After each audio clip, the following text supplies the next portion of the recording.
Welcome to easy learn. आज हम 10वीं कक्षा में पार्ट 3 गिल्लू पाठ करने वाली हूँ। इस गिल्लू पाठ में आज फर्स्ट लेखिका का परिचय करने वाली हूँ। महादेवी वर्मा जी विश्व स्तर की कवयित्री हैं। इವರು महादेवी वर्मा ಅನ್ನೋವರು वर्ल्ड फेमस आगी पोएट। उन्हें आधुनिक मीरा भी कहा जाता है। इव्रನ್ನ आधुनिक मीरा अंतानु ಹೇಳ್ತಾರೆ। उनका जन्म 24 मार्च 1907 को फर्रुखाबाद में हुआ। इवर जन्म 24 ಮಾರ್ಚಲ್ಲಿ 1907 ಅಲ್ಲಿ ಫರ್ರುಖಾಬಾದ್ ಅನ್ನೋ ಊರಲ್ಲಿ ಹುಟ್ಟಿದ್ದಾರೆ। उनके पिता गोविंद प्रसाद वर्मा और माता हेमा रानी थी। ಈ ಲೇಖಿಕಾ ಅವರ ಮಾತಾ ಪಿತಾ ತಾಯಿ ತಂದೆ ಹೆಸರು ಗೋವಿಂದ್ ಪ್ರಸಾದ್ ಮತ್ತು ಹೇಮಾ ರಾनी। उन्होंने प्रयाग के विश्वविद्यालय में संस्कृत में MA उपाधि प्राप्त कर प्रयाग के महिला विद्यापीठ में प्रधानाध्यापक का पद संभाला। इವರು फस्ट प्रधानाध्यापक ಅಂದರೆ ಇವಾಗ ಲಿಂಗ ಹೇಳ್ತೀನಿ। अध्यापक अध्यापिका अध्यापिका लेखक लेखिका।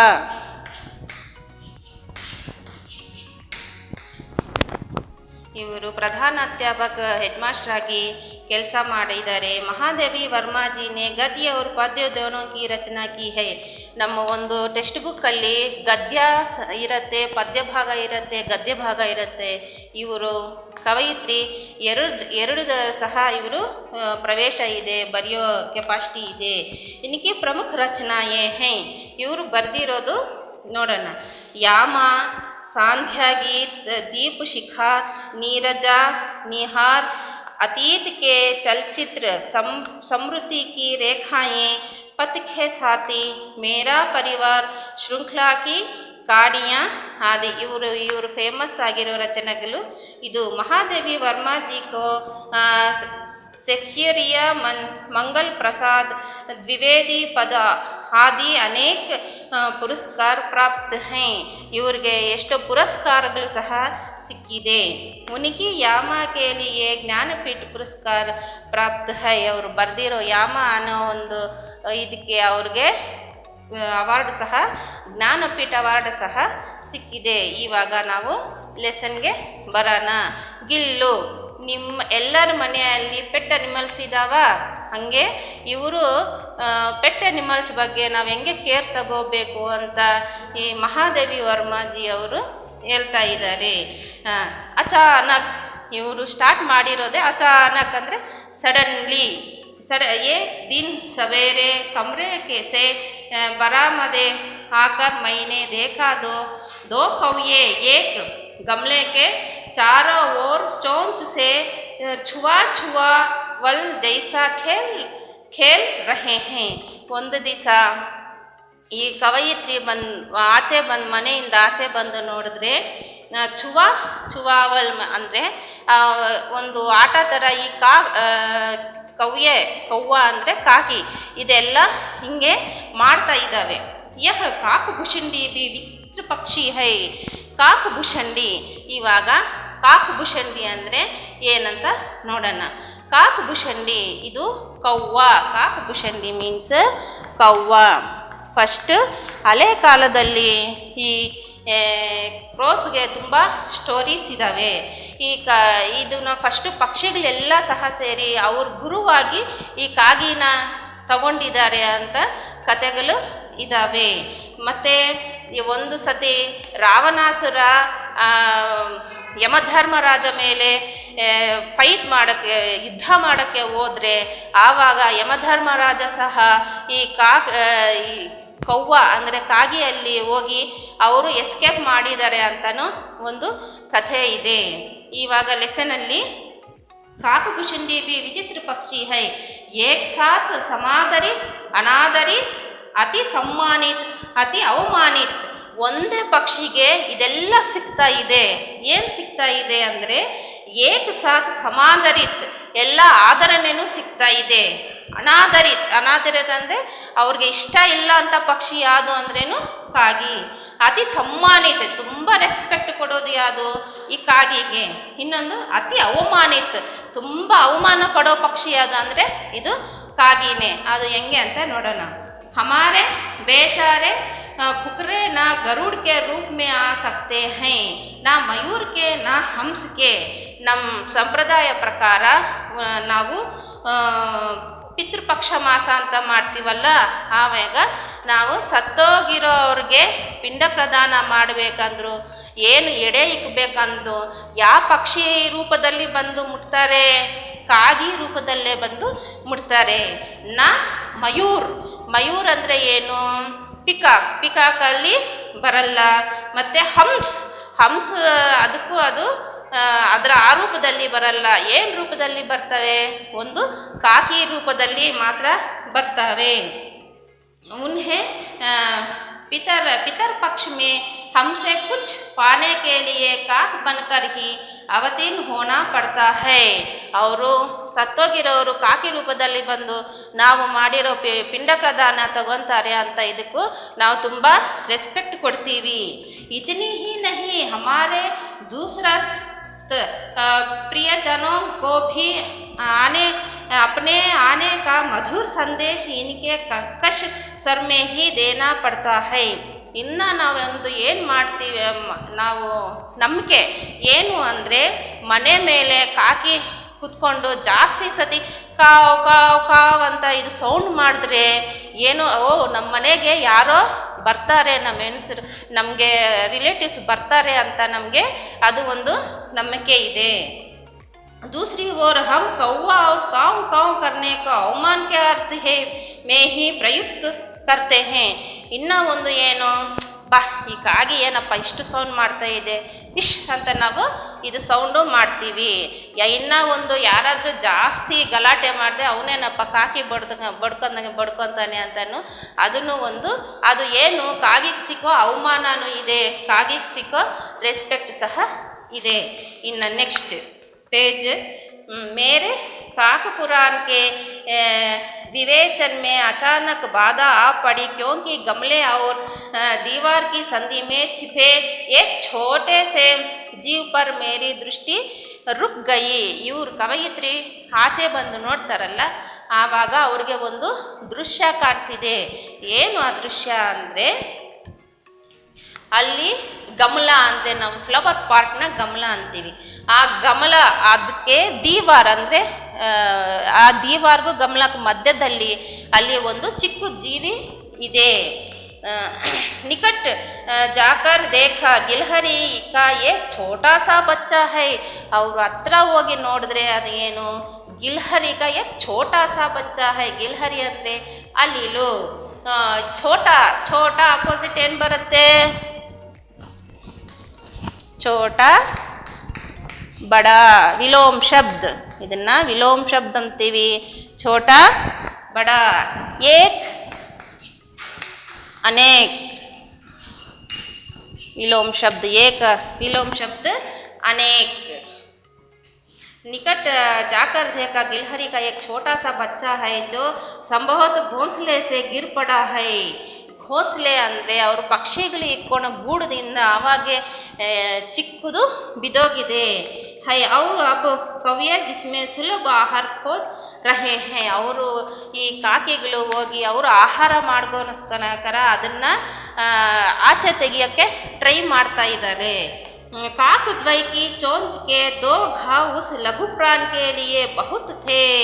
ಲಘು ಪ್ರಾಣ್, ಲಘು ಅಂದರೆ ಚಿಕ್ಕ ಜೀವಿ.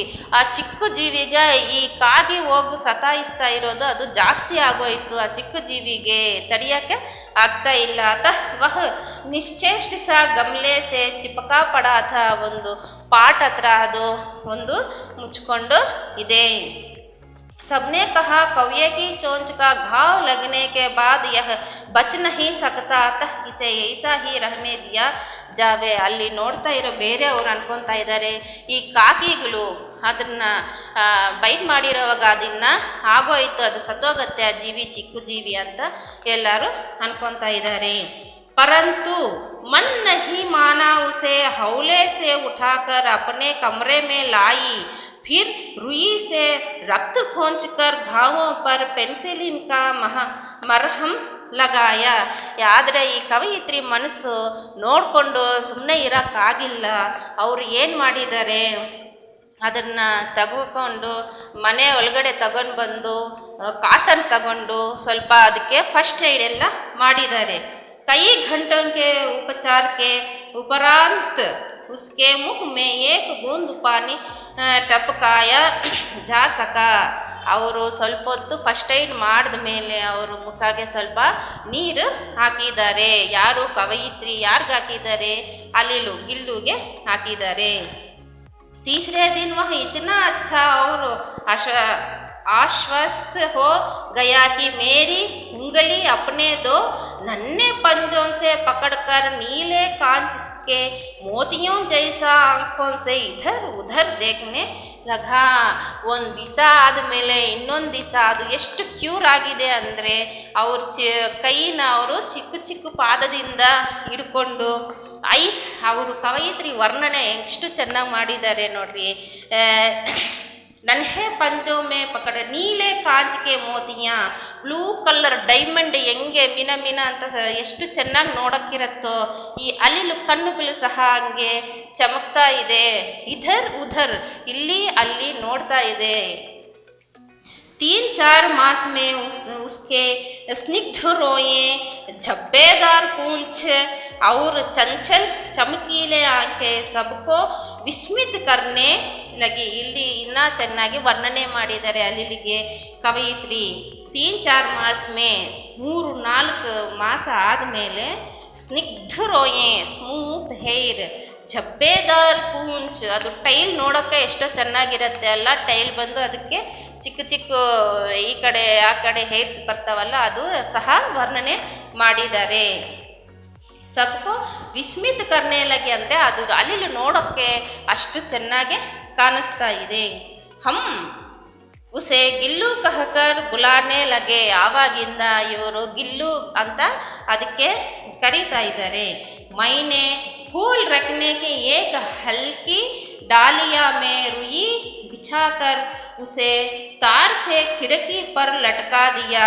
ಕವಯಿತ್ರಿ ಹೇಳ್ತಾ ಇದ್ದಾರೆ, ಅವ್ರೇನು ಮಾಡಿದ್ದಾರೆ, ಇಲ್ಲಿ ಫೂಲ್ ಏಕವಚನಲ್ಲಿ ಫೂಲ್ ಬರುತ್ತೆ, ಬಹುವಚನಲ್ಲಿ ಸಹ ಫೂಲ್ ಓನ್ಲಿ. ಅಂದರೆ ಅವರು ಹಾಕೋದು ಅದು ಚಿಕ್ಕ ಇದರಲ್ಲಿ ಡಾಲಿಯಾಮೆ ರುಯಿ ಬಿಚಾಕ, ರುಯಿ ಅಂದರೆ ಕಾಟನ್ ಆಗಿಬಿಟ್ಟು ಅವ್ರಿಗೆ ಸ್ವಲ್ಪ ಮನೆ ಥರ ರೆಡಿ ಮಾಡಿದ್ದಾಳೆ ಕವಯಿತ್ರಿ. 2 ವರ್ಷ ವಹಿ ಗಿಲ್ಲು ಕಾ ಘರ್ ರಹ. 2 ವರ್ಷ ಗಿಲ್ಲು ಅದೇ ಮನೆ ಅಂದ್ಕೊಂಡು ನಿವಾಸ ಮಾಡಿದ್ದಾರೆ. वह स्वयं हिलाकर अपने घर में झूलता और अपनी कांच के मनकों सी आँखों से कमरे से भीतर और खिड़की से बाहर ना जाने क्या देखता समझता रहता था.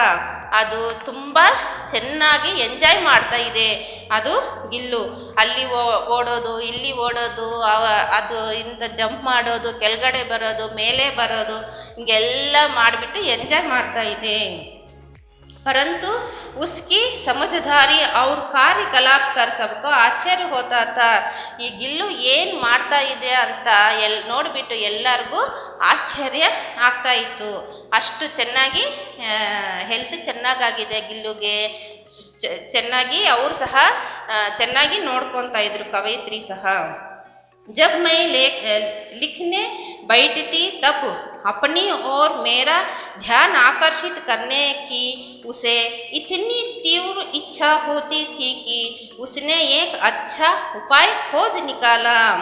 जब मैं लिखने बैठती थी, मैं ಅಂದರೆ ಇಲ್ಲಿ ಕವಯಿತ್ರಿ, ಅವರು ಯಾವಾಗ ಏನಾದರೂ ಬರೆಯೋಕ್ಕೆ ಕೂತ್ಕೊಂಡ್ರೆ ಅಪನೆ ಓರ್ ಮೇರಾ ಧ್ಯಾನ್ ಆಕರ್ಷಿತ್ ಕರ್ನೆ ಕಿ, ಆ ಗಿಲ್ಲು ಏನು ಮಾಡ್ತಾ ಇದ್ಲು, ಅವ್ರ ಬಗ್ಗೆ ನೋಡಬೇಕು ಅಂತ ಅದು ಏನೋ ಒಂದು ಟ್ರಿಕ್ ಮಾಡ್ತಾ ಇದ್ಲು. ವಹ್ ಮೇರಾ ಪೈರ್ ತಕ್ ಆಕರ್ ಸರ್ ಸೆ ಪರ್ದೆ ಪರ್ ಚढ़ ಜಾತಾ. ಇಲ್ಲಿ ಸರ್ ಅನ್ನೋ ಪದ ರಾವತ್ತು, ರಾವತ್ತು, ಸ ರ್ ರೇಫ್ ಪದೇನ್. 6th ಸ್ಟ್ಯಾಂಡರ್ಡಲ್ಲಿ ನಮಗೆ ಬಂದಿದೆ. ಮೇಲೆ ರಾವತ್ತು ಬಂದರೆ ರೇಫು, ಪದೇನ್ ಕೆಳಗಡೆ ರಾವತ್ತು ಬಂದರೆ ಅದು ಪದೇನ್. ಈ ಥರನೂ ರಾವತ್ತು 3 ಟೈಪ್ಸ್ ಆಗಿ ಸಹ ಬರುತ್ತೆ. ಸರ್ ಸೆ ಪರ್ದೆ ಪರ್ ಚढ़ ಜಾತಾ और फिर उसी तेजी से उतरता. ಅವ್ರನ್ನ ಅಟ್ರಾಕ್ಟ್ ಮಾಡೋದಕ್ಕೆ ಅಲಿಲು ಮೇಲೆ ಪರ್ದೆ ಮೇಲೆ ಹೋಗೋದು ಮತ್ತು ಬರೋದು ಹಿಂಗೆಲ್ಲ ಮಾಡ್ತಾ ಇದ್ದು. ಉಸ್ಕಾ ಯಹ ದೌಡನೆ ಕಾ ಕ್ರಮ್ तब तक चलता जब तक मैं उसे ಪಕಡನೆ ಕೇಲಿಯೇ ನಾ ಉಠ್ತಿ. ಎಷ್ಟೊತ್ತುವರೆಗೂ ಇವರು ಪೊಯೆಟ್ ಹೋಗಿ ಆ ಅಲಿಲ್ನ ತಗೊಂಡು ಹಿಂಗೆ ಮಾಡಲ್ಲೋ ಅಷ್ಟೊತ್ತುವರೆಗೂ ಸಹ ಅದು ಏನೋ ಒಂದು ನಕರ ಮಾಡಿಬಿಟ್ಟು ಇವ್ರನ್ನ ಅಟ್ರಾಕ್ಟಾಗಿ ಮಾಡ್ತಾ ಇದ್ದು. कभी मैं गिल्लू को पकड़कर एक लंबे लिफाफे में इस प्रकार रख देती कि उसकी अगले 2 पंजों और सिर के अतिरिक्त सारा लघुगात लिफाफे के भीतर बंद रहता. ಲಿಫಾಫಾ ಅಂದರೆ ಎನ್ವಲಪ್ ಕವರ್. ಅದು ನಾವು ಮ್ಯಾಟರ್ ಮಾಡಿಬಿಟ್ಟು ಕ್ಲೋಸ್ ಮಾಡೋದು ಅಂತ ಎನ್ವಲಪ್ ಕವರಲ್ಲಿ ಇದಕ್ಕೆ ಒಂದು ಮಾಡಿಬಿಟ್ರೆ ಅಲ್ಲಿ ಲೇಖಿಕ ಇದು ಗಿಲ್ಲು ಹೋಗ್ಬಿಟ್ಟು ಅದರ ಶರೀರ ಎಲ್ಲ ಅದ್ರ ಒಳಗಡೆ ಇಟ್ಕೊಂಡು ಈ ಫೇಸ್ ಮಾತ್ರ ತೆಗೆದುಬಿಟ್ಟು ಅಲ್ಲಿ ಇಲ್ಲಿ ನೋಡೋದು ಹಿಂಗೆಲ್ಲ ಆಟ ಆಡ್ತಾ ಇದ್ದು. इस अद्भुत स्थिति में कभी कभी घंटों मेज पर दीवार के सहारे खड़ा रहकर वह अपनी चमकीले आँखों से मेरा कार्यकलाप देखा करता. ಅದು ಈ ಕವಯಿತ್ರಿ ಏನು ಮಾಡ್ತಾ ಇದ್ದಾರೆ ಅಂತ ಚೆನ್ನಾಗಿ ನೋಡ್ತಾನೆ ಅಬ್ಸರ್ವ್ ಮಾಡ್ತಾನೆ ಇದ್ರು. भूख लगने पर चिक चिक करके मानो वह मुझे सूचना देता और काजू या बिस्कुट मिल जाने पर उसी स्थिति में लिफाफे से बाहर वाले पंजों से पकड़कर उसे कुतरता रहता. ಅದಕ್ಕೂ ಕಾಜು ಅಂದರೆ ತುಂಬ ಇಷ್ಟ. ಕಾಜು ಇಲ್ಲ ಬಿಸ್ಕಟ್ ಏನೋ ಒಂದು ತಿಂತಾ ಇದ್ಲು. ಯಾವಾಗ ಗಿಲ್ಲುಗೆ ಹಸು ಆಗತ್ತೋ ಆವಾಗ ಚಿಕ್ ಚಿಕ್ ಅಂತ ಅವ್ರ ಹತ್ರ ಬಂದು ಸೌಂಡ್ ಮಾಡ್ತಾ ಇದ್ರು. फिर गिल्लू के जीवन का प्रथम वसंत आया. बाहर की गिलहरियाँ खिड़की की जाली में पास आकर चिक चिक करके ना जाने क्या कहने लगी. ಅದು ಕಿಟಕಿ ಹತ್ರ ಹೋಗಿ ಸೌಂಡ್ ಮಾಡೋದು ಸಹ ಶುರು ಮಾಡಿದೆ. गिल्लू को जाली के पास बैठकर अपने पन से बाहर झांकते देखकर मुझे लगा कि इसे मुक्त करना ಅವಶ್ಯಕ ಹೈ. ಅವರು ಪೊಯೆಟ್ ಅಂದ್ಕೊಂಡಿದ್ದಾರೆ ಇದನ್ನು ನಾನು ಸ್ವಲ್ಪ ಫ್ರೀ ಆಗಿ ಬಿಡಬೇಕು ಅಂತ ಪೊಯೆಟ್ ಮೈಂಡಲ್ಲಿ ಬಂದಿದೆ. ಓಕೆ, ನಾವು ಸೆಕೆಂಡ್ ಪಾರ್ಟಲ್ಲಿ ಮತ್ತೆ ಮೀಟ್ ಆಗೋಣ. ಬಾಯ್.